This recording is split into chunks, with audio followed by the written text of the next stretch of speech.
Thank you so much for joining us this evening to spend some time with Bookstore One's own Roxanne Baker, joined by Chef Darwin Santa Maria.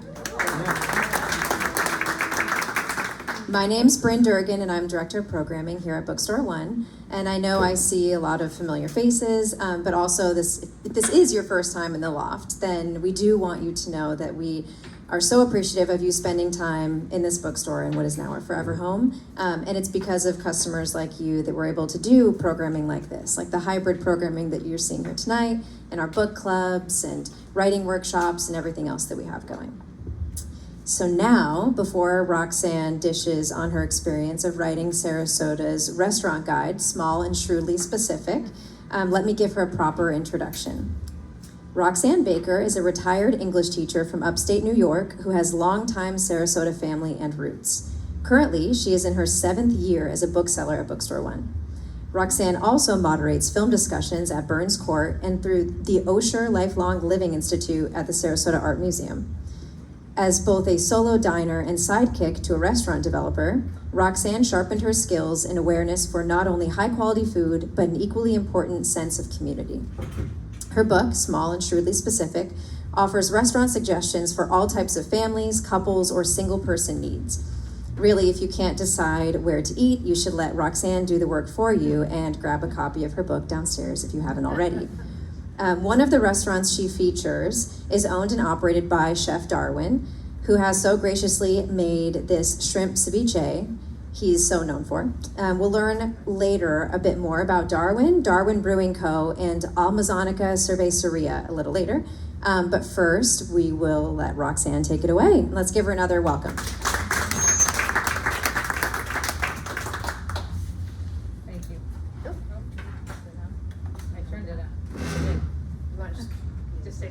Switch seats. Okay. Flick that one on. All right. Thank you so much for coming. I started my day teaching Texas films, and we did Urban Cowboy. So if I have that hat head right now from wearing a black cowboy hat earlier. So I'm a jack of all trades. But first of all, I want to say some thank yous. Thank you all for coming, first of all. Really appreciate that. I want to thank Georgia too, because I am so blessed to work here, and I could start crying thanking you. I mean, it is such a blessed job to be here. Just the sense of community. Georgia lets each of us have like our dream of creativity. Like, you want to write a dining guide? Yes. You want to do a play? Yes. I mean, thank you, Georgia. I really, really, really appreciate it. This place is just such a marvel. And I also want to thank Bryn, of course. She's made the place more hip than ever. We have the best cards ever. I've got to go shopping here one of these days when I'm not working. And then, of course, James, his design of the space is just amazing, so I want to thank him too. And he also helped make the bookmarks that I'll talk about in a few minutes. So you probably think, well, what's your, did you go to culinary school? Is that why you wrote a dining guide? No. That's why I wrote a dining guide. I can tell you my history of cooking is, it wasn't that fun growing up in my household because my dad was a huge critic of my mother's cooking. And when I say huge critic, I do remember a plate of spaghetti flying across the room once, so I'm talking like severe. But my mother, God bless her, during the women's lib movement, she decided, I'm not cooking anymore. She really made a stand and said, I'm done with this. I'm not going to take any more of this criticism. I'm going to work, and you guys can fend for yourself. And so from then on, I just ate what I wanted and did what I wanted. And so that's kind of why, that's my background, a little bit of cooking. My friend Becky and I, when we were teenagers, also accidentally set a stove on fire making a Chef Boyardee pizza because we didn't realize her mom had greasy pans in the bottom. And so I do have a fear of cooking now.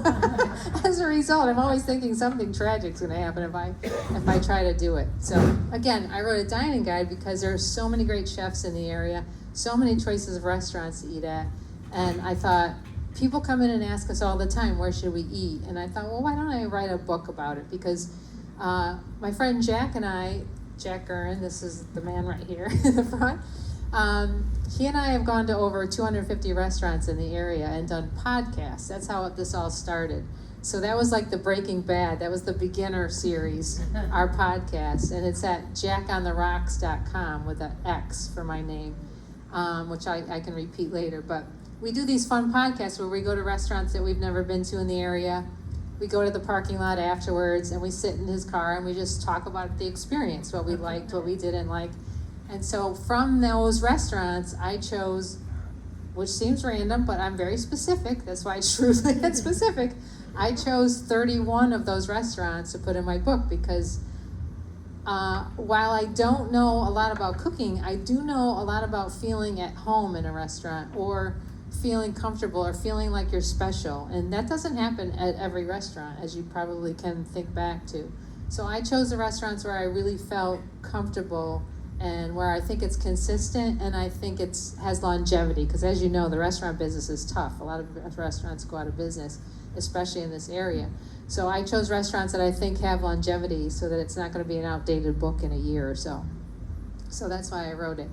And then also I'm really quirky with some things that I like or need. So for instance, I have an autoimmune problem where I'm cold a lot of the time. So people need to know whether to bring a sweater or not. Some restaurants are freezing while other restaurants aren't. And then some people like air conditioning, so they might gravitate towards the ones that are super, super cold.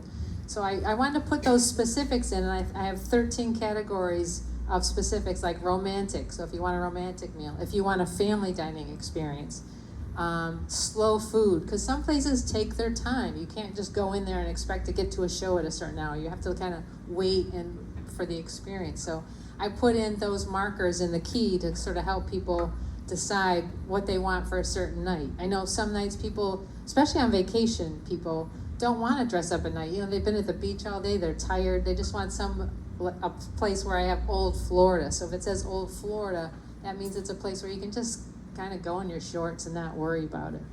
So that's why I wrote the book. My son actually, when he was 10, just to back up a minute, we watched the Food Channel religiously when he was growing up. And at one point when he was 10, he goes, "Mom, I really want to be a chef." So being a great mom, and I'm going to make sure all of his experiences are lovely, we started cooking for a couple years. Like we would do these elaborate recipes, and this was in upstate New York near Rochester. And we'd get all the ingredients. And about step 4, my son would go, "I want to go watch Power Rangers." Or Mutant Ninja Teenage Turtles. So I'm like, alrighty, well, we'll finish this along.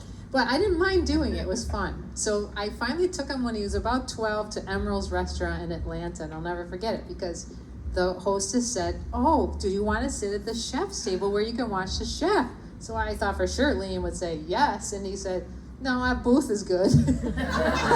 So we get in the booth, and I go, "Liam, you don't want to go watch the chef?" And he goes, "Mom, I changed my mind." I go, "Why?" He goes, "It's too much work." I literally high-fived him. I'm like, the genes are alive in this kid because I'm tired of cooking myself.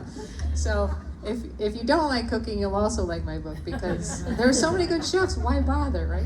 I mean, I live in a 950 square foot condo. I use my stove for my air popcorn machine. It's in the oven, like just as storage. So I don't use it, and it's a brand new oven, which is a shame. But anyway.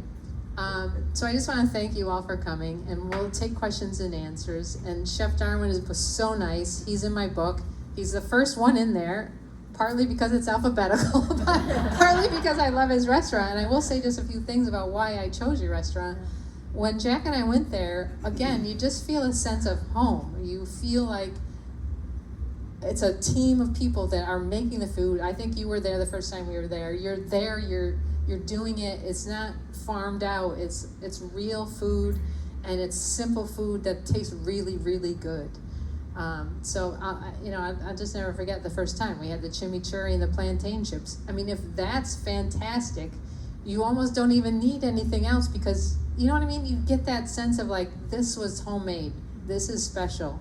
And again, the ambiance in there is nice. It's kind of low lit. It's not really super bright. I love the space that you have. And I know you have future plans, which you're probably going to talk about next, which I'm really excited about too. Mm-hmm. So without further ado, I'll have you come up and I'll have you take over. And we'll take questions and answers after.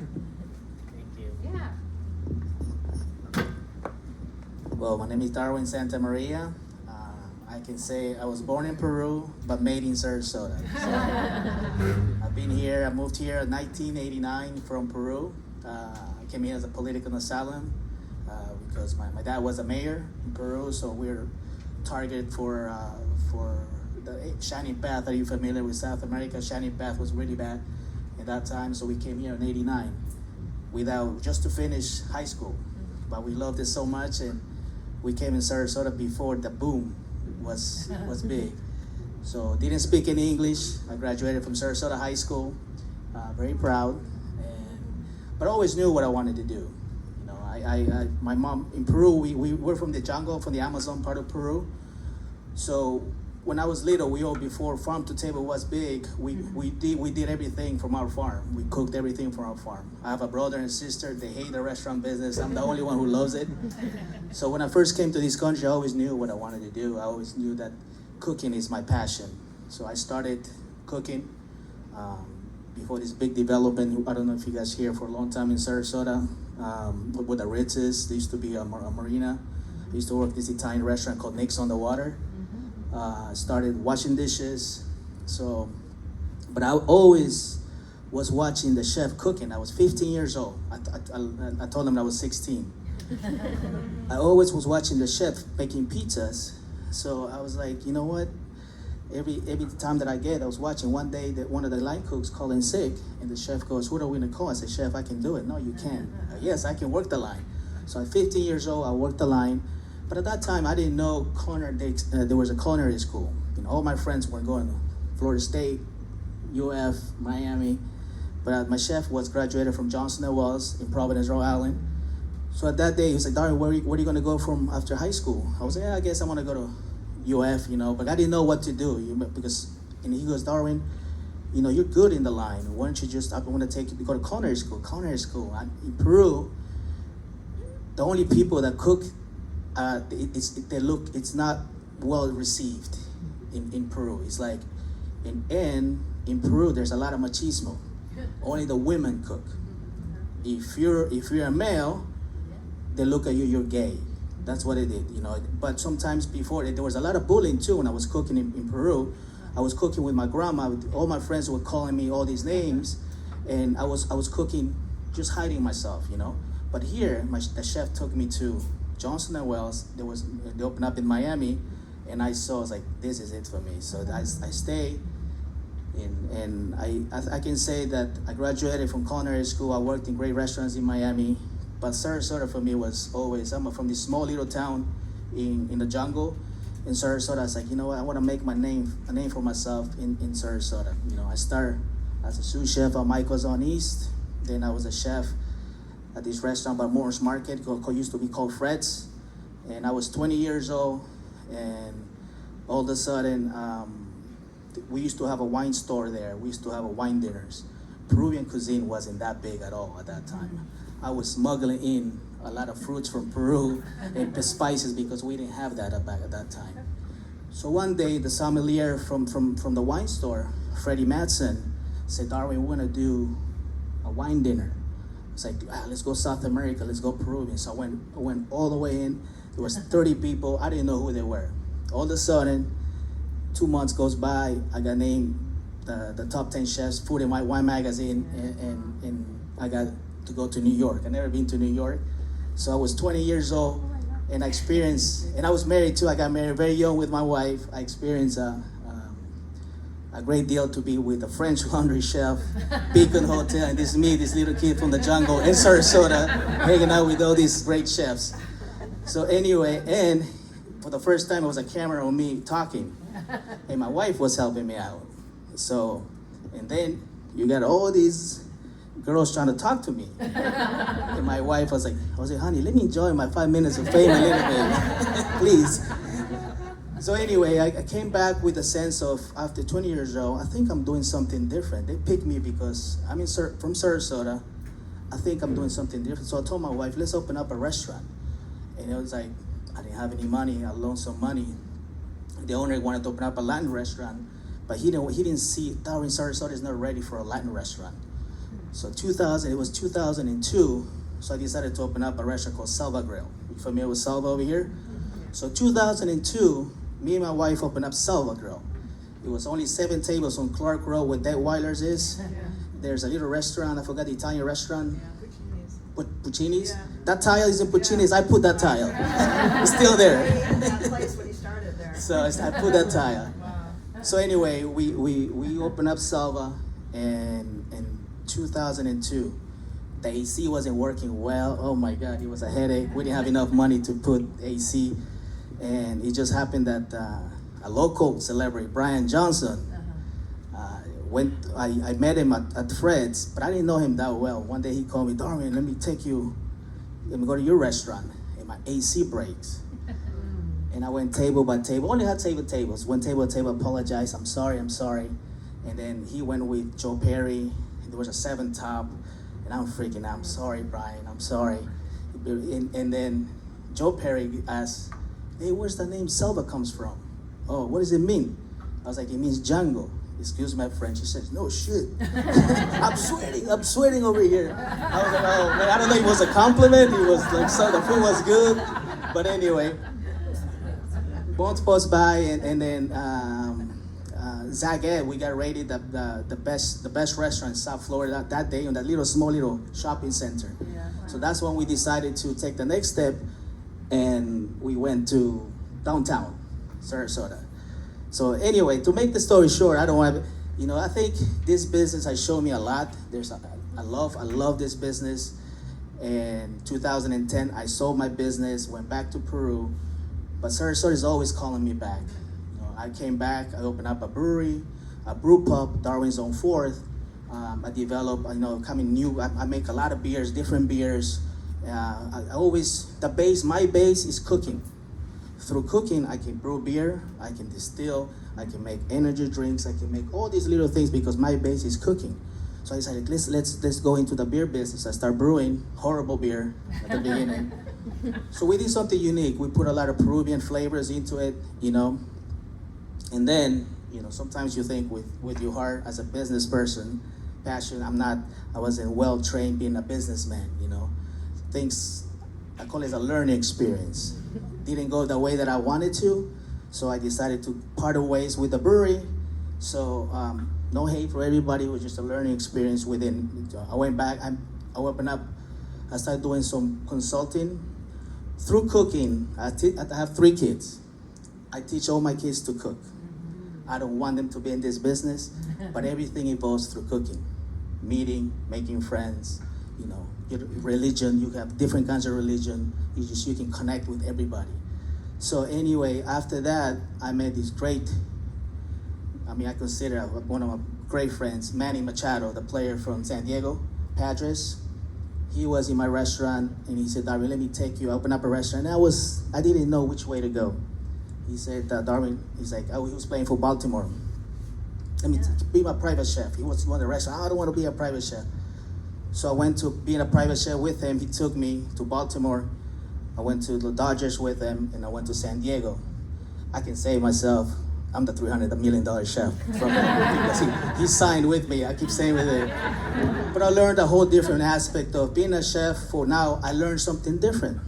Being a chef in a restaurant, a little bit of here, a little bit of there. But for an athlete, for a premier athlete, it's a whole different ballgame. It's not just, it's he's investing on me. So I have to learn the whole the nutrition aspect, which I didn't know that way. And I learned a lot from him. So when COVID hit, and I was in Arizona with him on spring training, and my wife was freaking out. I was like, honey, what are we gonna do? The restaurant, because I was traveling back and forth. But while I was in San Diego, I discovered the passion of brewing again. So I was like, being in the restaurants, brewing. So when I came back, I said, Manny, I'm sorry, I love you, but I'm going back home. So I came back home, I opened up Almazonica. Almazonica was open. I changed the name from Darwin's to Almazonica. So but I didn't get any permits. I learned something in life. You gotta be patient in Sarasota. It took me 4 years to get permits into that. But make the story short, what I was in now, we're a family business. My wife works the front, I work the back. My kids, washes dishes. From my 12-year-old, I have twins. I have a 16-year-old boy and twins and a boy and a girl. They're on the business, but my girl she's a natural. She cooks. She loves it. So my wife is hopefully she's not in the restaurant business. But anyway, through there, I built up this little small system in Amazonica, my current restaurant. I got my permits. So now what we're doing right now is through synergy, things came back and I bought my name back, Darwin Brewing. And we just bought 3 acres on Fruitville and 75 across the street from Cooper's Hawk.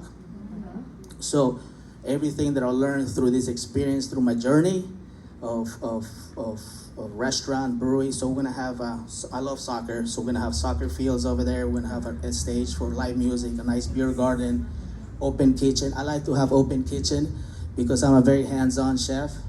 I need to get better. I don't go table by table. So I want my customers to see me that I'm cooking, even though that I do other things, but I want them to see me cooking. It's open table, and we're gonna have a distillery. We're gonna distill too, and of course the brewery. So we're in this new thing. We're doing a new journey. So and being local. So here we are.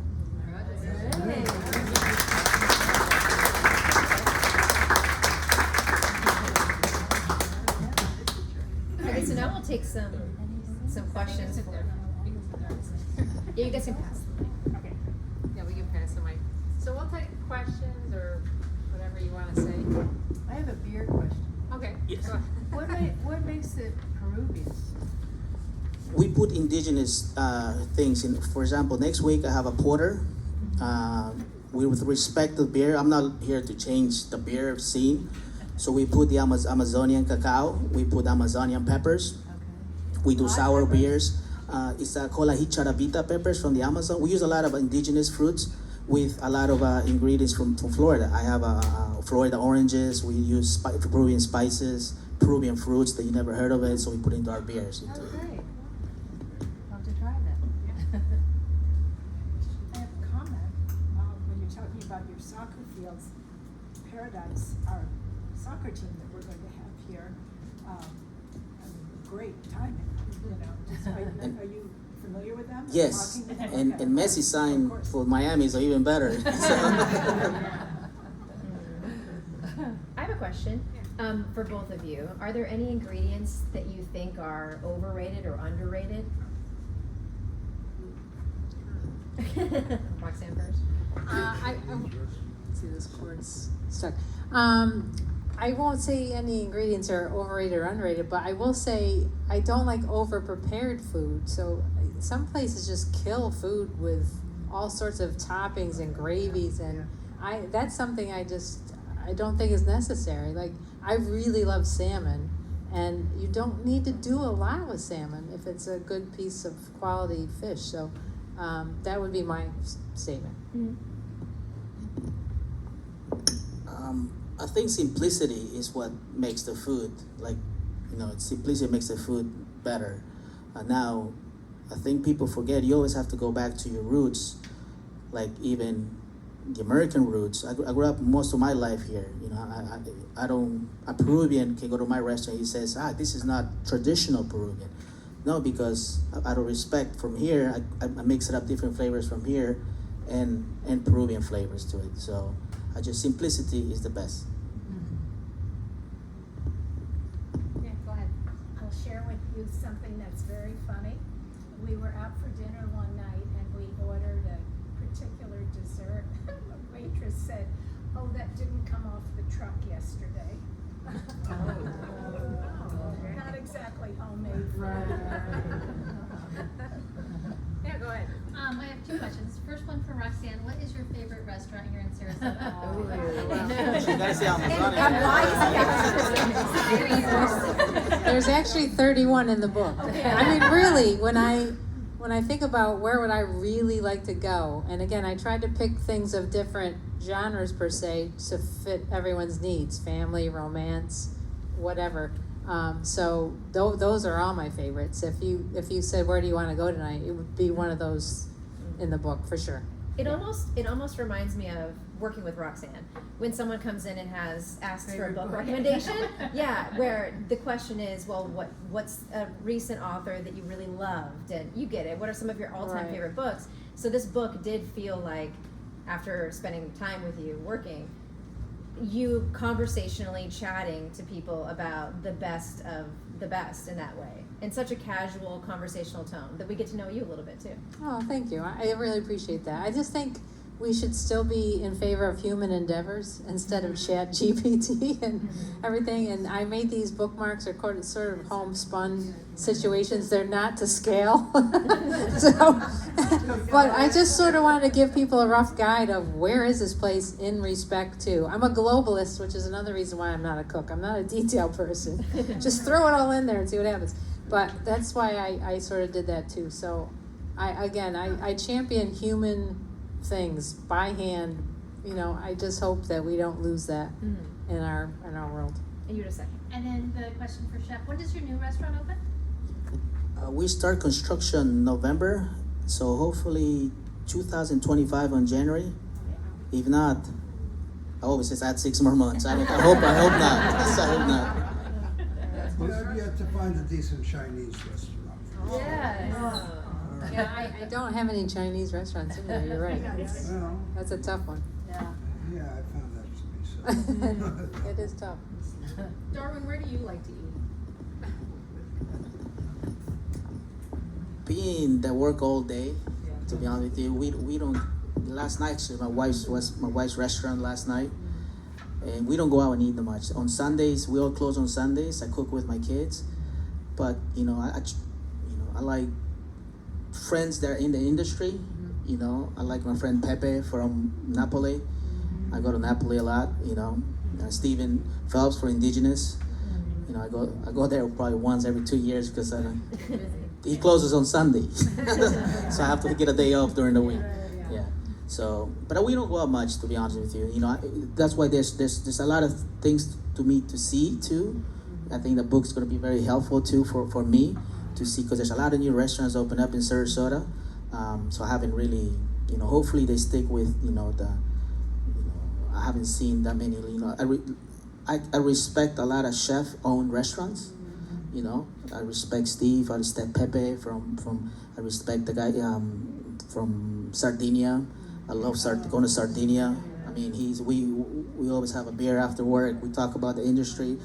So that's what Sarasota needs it more, to the new up and coming chefs for that. What is your favorite Italian restaurant? That is a great question. I go to Sardinia. I mean, Sardinia, it's different, There's a lot of Italian restaurants, but I cannot really say that because he's a friend of mine. He does a lot of things off the menu. Like whenever I go to his restaurant, he cooks.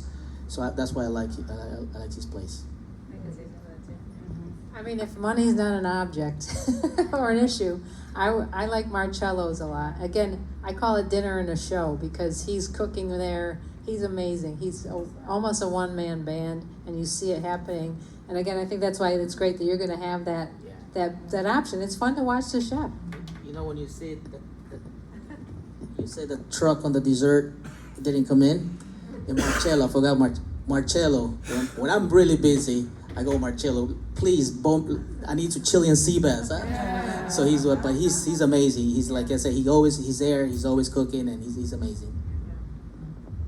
I also want to say I'm so glad that I got to talk first because you were amazing, Darwin. Thank you so much. I mean, your stories are beautiful, and that's amazing. So if I'm ever in stand-up comedy, I'm going first. You can close. Other questions? And one thing that I noticed is many restaurants, the food is good, but the noise level is so intense that it loses its charm. Yeah. Sometimes, it's too noisy. Yeah, not at Darwin's. It's not. And I'm not just saying that because he's here, because it's true. But I have been there are some restaurants that are so clangy, you can't have a conversation unless you're yelling it, and it's not fun to eat that way. Did you rate that in your book about the noise? I didn't, but that could be my next follow-up. Definitely. Because we had been at Sage one night, and it was sort of unbearable, and we asked, is there a table where it's actually quiet? Yeah. It's number 17. Okay. Yeah, that can be an issue. They know it. Go ahead, Jack. Yeah, I designed and built restaurants for 50 years, and sound I used to work with an engineer who did operas, and this was an awesome thing, you know, to foam. But it was always a challenge to try and quiet a restaurant, you know, because we have hard surfaces, you know, especially down here we have tile, and But that's, when you go to a European restaurant, they're not noisy and they have. Americans are noisy. But that's the thing, whenever you design a restaurant, the last thing they forget is to design because this new restaurant is acoustics. This new restaurant, at first I asked the architect because at Darwin Santa Maria, I had another restaurant. Oh my God, it was so noisy. I lost so many customers because of that. We couldn't even figure it out. We put carpets on the table. We put everything, but because that's the last thing they thought when a build out. That's the first thing. If they forget the menu, the kitchen too. They want that looks good, design this and that, but you forget the kitchen, you forget the noise. You know, so. I have a question. Sorry. Then you. I wanted to ask you, do you watch the series Bear at all? No, but my daughter does. I think it sounds like you've lived it. You know what I mean? That the pressure and the AC not working and you know those type of things. So I just wondered if you watched it. Yeah. Well, you know, my daughter says, oh, my daughter's 12 years old. Papi, you should write a book. You should write it. Because bedtime stories for me is now Barney. Bedtime stories is for me telling me like how my experience cooking, and she hears all of that. So I don't tell Barney nothing like that. So everything's cooking related. Are your children bilingual? Yes. I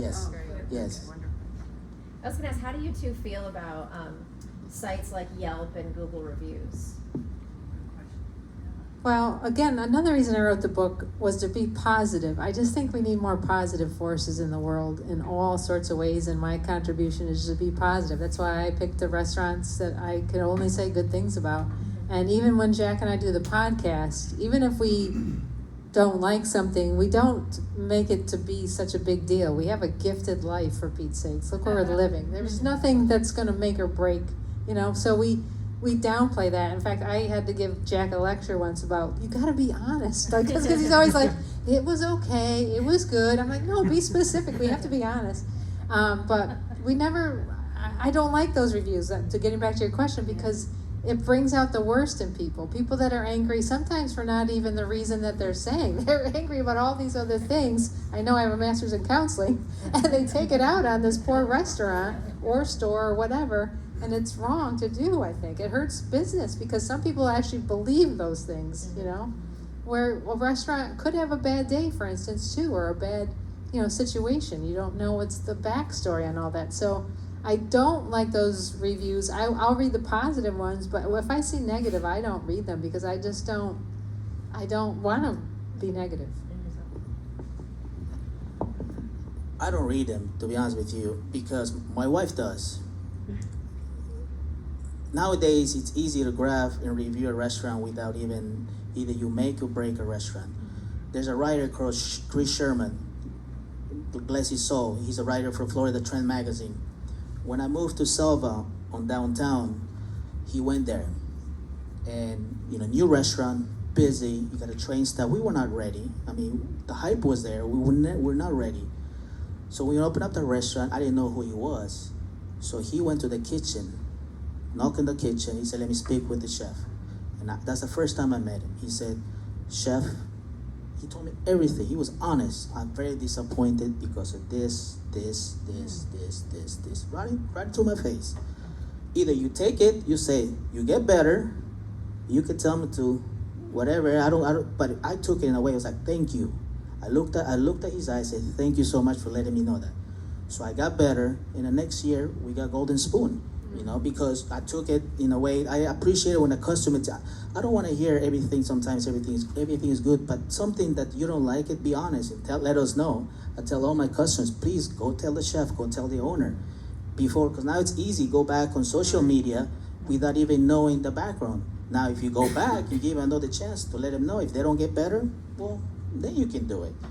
Right. But it's very hard. You know, it's very hard for me. Like, you know, like that movie. What is that? The food truck chef. He went. Oh, yeah. What is that movie? Chef, it's called Chef.